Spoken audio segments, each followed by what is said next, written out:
Modern kroşe sayfamdan herkese merhaba. Bugün de sizlere çok şirin tokalar yapacağız. Gördüğünüz gibi çok güzel, çok daha hızlı, çabuk bitebilen, basit yapılabilen tokalarımızı bugün sizlerle yapacağız. Bunun için gerekli olan şeylerimiz öncelikle ipimiz tabii ki. İpimi hemen şöyle kartopunun en ince ipiyle yapacağım. Bu şekilde daha düzgün ve daha parlak durduğu için bu ipi tercih ediyorum ben. Bir tane toka aksesuarımız var. Hemen şöyle 1.75 milimlik tığımla yapacağım ve makasımız ve bir de silikon yapmak için de silikon tabancamızın olması gerekiyor. Eğer silikonunuz yoksa dikerek de işlemimizi gerçekleştirebilirsiniz. Hemen hazırlığımızı yapıp başlayalım. Evet hanımlar, öncelikle sarı ipimi aldım. Orta kısmımızı yaparak başlayacağız. Başlamadan önce eğer abone değilseniz hemen birkaç saniyenizi ayırıp abone ol butonuna tıklamanızı sizlerden rica ediyorum. Bunun ve bunun gibi videolarımın devamının gelmesi için sizlerin desteğine ihtiyacım var. Abone olarak ve videonun devamında yorum ve beğenilerinizi yaparak da bana destek olabilirsiniz. Hemen başlıyorum. Sihirli halka yaparak başlıyorum. Bakın, sihirli halkamızı bu şekilde parmağımdan dolandırıyorum. Tığımı alttan, ipimin altından geçirdim ve ipimi çekiyorum. Bir tane de zincirimi çektim. Halkamızı hazırlamış olduk. Şimdi bu halkanın içerisine gayet gevşek bir şekilde sık iğneler yapacağım. 1, 2, 3, 4, 5 ve 6 tane bu şekilde gevşek yapmamın sebebi de sarılarımızın biraz daha görünür olması, biraz büyük durması. İpimi çekiyorum, bu şekilde sıkıştırdım. Ve bakın, burada ilk yapmış olduğum sık iğnemin tepesine 2 katını da alıyorum. Sık iğnemin tepesine kaydırma yöntemiyle ipimi sabitliyorum. Bakın bu şekilde bir tane de zincirimi çektim. İpimi burada kopartıyorum. Orta kısmımızı hazırlamış olduk. Tekrar beyaz ipimi alıyorum. Kenarından devam edeceğim. Beyaz ipimi bu şekilde aldım. Bakın, bitirmiş olduğum noktadan bir önceki sık iğnemin tepesine ipimi sabitleyeceğim.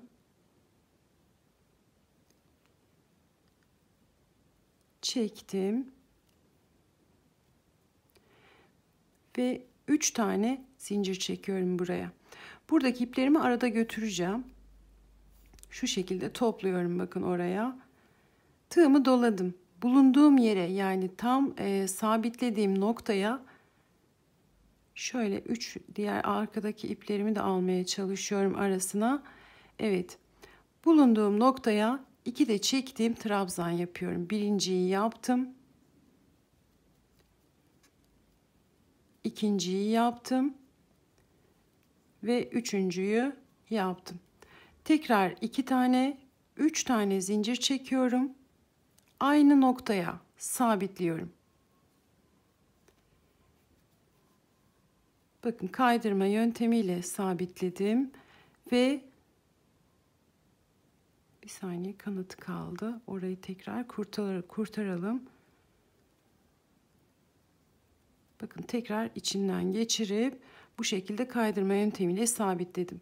Hemen bir sonraki trabzanımın, sık iğnemin tepesine bu şekilde sık iğne ile sabitliyorum. 1, 2, 3 tane zincir çekiyorum. Aynı noktaya yine 3 tane trabzan yapıyorum. 1,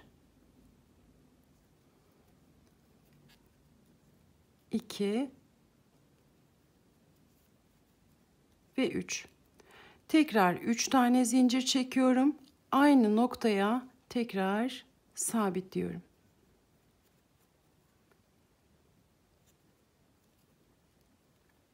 Ve bir sonraki trabzanımın tepesine geçiş yapıyorum. 3 tane zincir. Şuradaki iplerimi artık kopartabilirim. Yeteri kadar üzerinden gittik. Artık sökülme ihtimali kalmadı.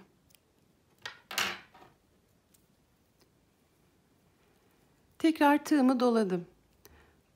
Bulunduğum yere aynı deliğe bakın 3 tane yine trabzan yapıyorum.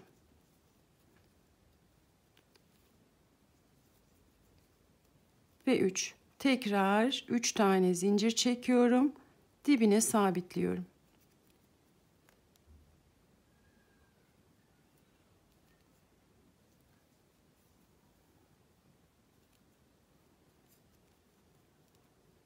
Bir sonraki trabzanımın tepesine geçiyorum.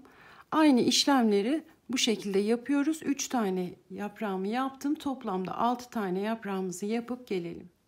Evet hanımlar, bakın sonuncu yaprağımı yaptım. 3 tane zincirimi çektim ve dip kısmına bu şekilde sabitliyorum. Bir tane zincirimi çekip ipimi kopartıyorum. Evet, çiçeğimiz bu şekilde hazır. Şimdi buradaki ipimizi ise bakın arka tarafta buradaki iplerimizin arasından geçirerek yok edebiliriz. Zaten silikonla yapıştıracağımız için tokamızın altında kalacak. Şöyle birazcık da kopartıyorum ve yaprağımızı, papatyamızı hazırladık. Şimdi tokamızı yapacağız. Hemen mavi ipimi alıyorum.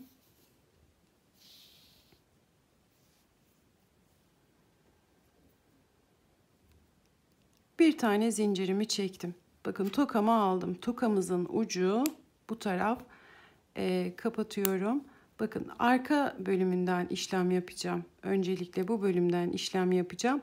Hemen buradan bakın şuradaki aradan ipimi sabitliyorum. Şu ipimi de böyle alt taraftan arasından götürüyorum kötü durmasın diye. Bir tane zincir çektim. Pardon, zincir hiç çekmeyelim. Bir tane sık iğnemi yaptım. Tekrar ikinci sık iğnemi yapıyorum bakın. İpimi götürüyorum. Bakın işlem yaptığım ipimi götürdüm. Sonuna kadar 1, 2, 3 ve 4 tane zincir çekiyorum. Karşı tarafa geçiyorum bu kez. Buraya da aynı şekilde sık iğneler yapıyorum. Burada ise yaklaşık 21-22 tane kadar sık iğne yapıyorum. Komplesini bu tarafın sık iğne ile dolduruyorum.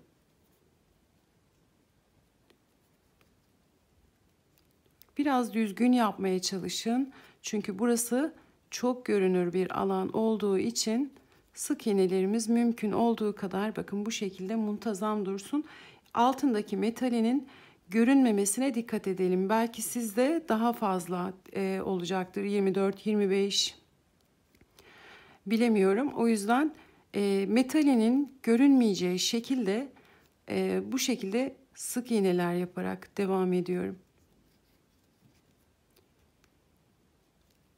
Şöyle sonuna kadar gidelim. Evet hanımlar, bakın şöyle uç kısmına yaklaştığımız zaman eğer işlem yapmakta zorlanıyorsanız bu şekilde açarak da devam edebilirsiniz. Bakın ben şimdi açtım ve devam ediyorum. Kaldığım yerden uç kısmına kadar sık iğnelerle işlem yapmaya devam ediyorum. Şöyle sıkıştırıyorum, hatta bakın daha düzgün dursun diye arka tarafa doğru sıkıştırıp ön kısma doğru ilerliyorum. Sayısının çok bir önemi yok. Dediğim gibi metallerin görünmemesi için mümkün olduğu kadar sıkı işlem yapıyoruz.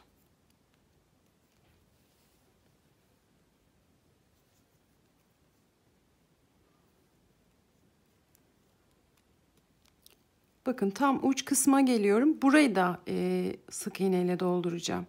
Devam ediyorum.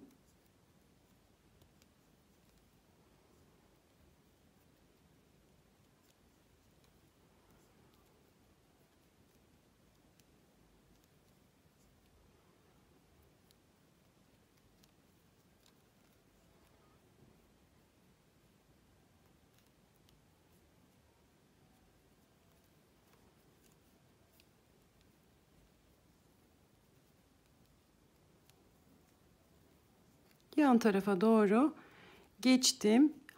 İşlemimi devam ediyorum. Bu kez bu tarafı yine aynı şekilde dolduracağız. Burayı da sonuna kadar sıkı bir şekilde doldurup gelelim. Evet hanımlar, bakın sonuna kadar bu şekilde doldurdum. Şimdi burada ise zincir arasına bakın. Burada çektiğim 4 tane zincirimin içerisine yine bir sık iğne yaparak geldim bu tarafa. Tığımı doluyorum. Buradaki zincirimizin içerisine şöyle ipimi de alta götürmeye çalışıyorum. Bakın burada doladım. Üçlü çektiğim, yani yarım trabzan yapıyorum burada. Tekrar tığımı doladım. Aynı noktaya yine yarım trabzan. İkinciyi yaptım. Bakın üçüncüyü yapıyorum. Dördüncüyü yaptım. Ve burada en başta bir tane sık iğnemiz vardı. Yine buraya da eşit olması için bir tane daha sık iğne yapıyorum. Bakın bu şekilde. Şimdi ilk başta yapmış olduğum yere geldim. Bakın burada hemen tepesine batıyorum. Ve kaydırma işlemiyle birleştirdim. Burada ise 1, 2, 3 tane zincir çektim. Kenar bölümünü yapacağız artık. Bir taneyi atlıyorum. İkinciye bakın.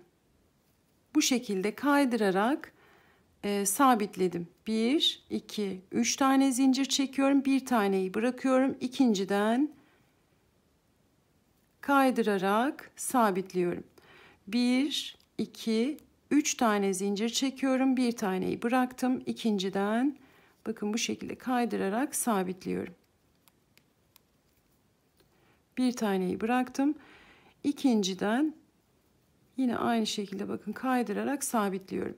Kenar bölümümüzü ise bu şekilde devam edeceğiz. Uç kısımlarımızda bakın buradaki şu 4 tane olan alanımızı birer tane arada kaydırıp ikinciye sabitliyoruz buradaki bölümlerimizi. Buralarda ise bütün ilmeklerimizin üzerine yapalım 4 taneyi. Aynı şekilde arka kısma da uygulayalım. Burada ise 6 tane bölümümüzü, 6 tane ilmek bölümümüzü yine hiç atlamadan bir tane hepsine mümkünse bu şekilde bu işlemimizi tekrarlayalım. Bakın hemen bir taneyi atlıyorum. İkinciye sabitliyorum. İkinciye sabitliyorum.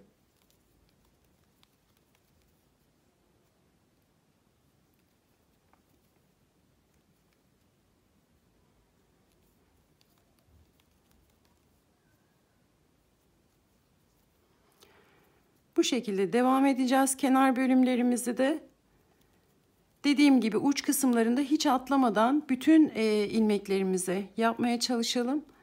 Burada 4 tanesine, burada ise 6 tanesine hiç atlamadan devam edelim. Kenar bölümümüzü de bitirip gelelim.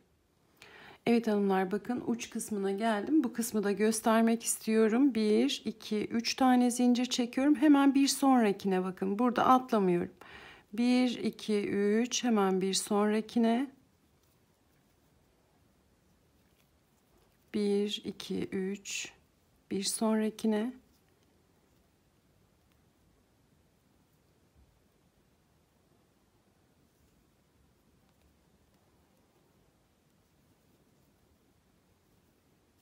Üç taneyi yaptık. Buradan sonrasını 4 yapmayalım. 3 tane yapalım. Bundan sonrasını yine atlayarak bir taneyi bırakıyoruz. Bir sonrakine bakın bu şekilde devam ediyorum.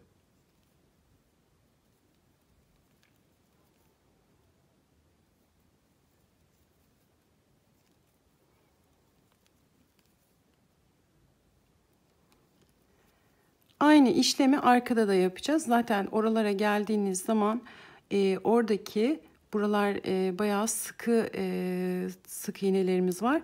Oralar biraz daha serbest, gördüğünüz zaman zaten anlayacaksınız. O bölümlerde birer tane atlamadan devam edersek çok daha güzel bir görüntümüz olacaktır. Bu şekilde devam ediyorum.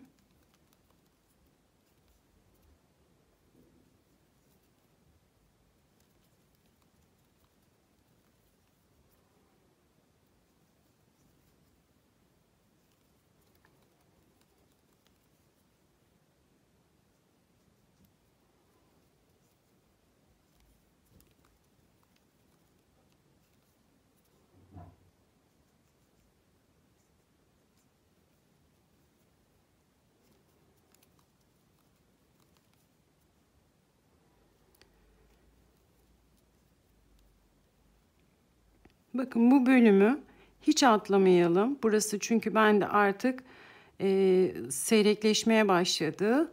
Hemen özür dilerim. Bütün sık iğnelerin üzerine yapıyorum bakın. İşlemimi 2 ve 3. Bu arada silikon tabancalarınızı da hemen koyun, ısınsın. Şimdi artık yapıştırmaya geçeceğim.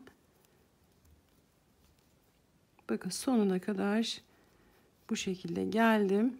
Sonuncuyu yapıyorum. İlk yaptığımın bakın dibine sabitleyeceğim.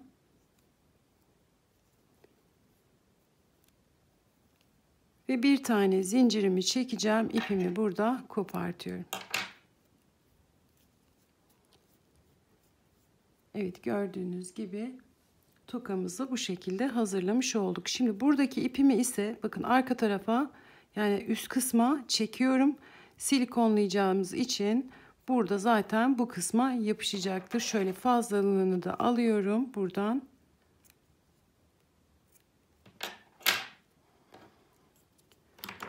Evet, hemen silikonumu alıp geliyorum hanımlar. Evet hanımlar, bakın silikonumu getirdim, tabancamı. Hemen şöyle bu kısma kadar bakın silikonladım. Bu da yeterli gelecektir. Hemen papatyamızı alıyoruz. Tam ortalı bir şekilde yapıştırıyorum.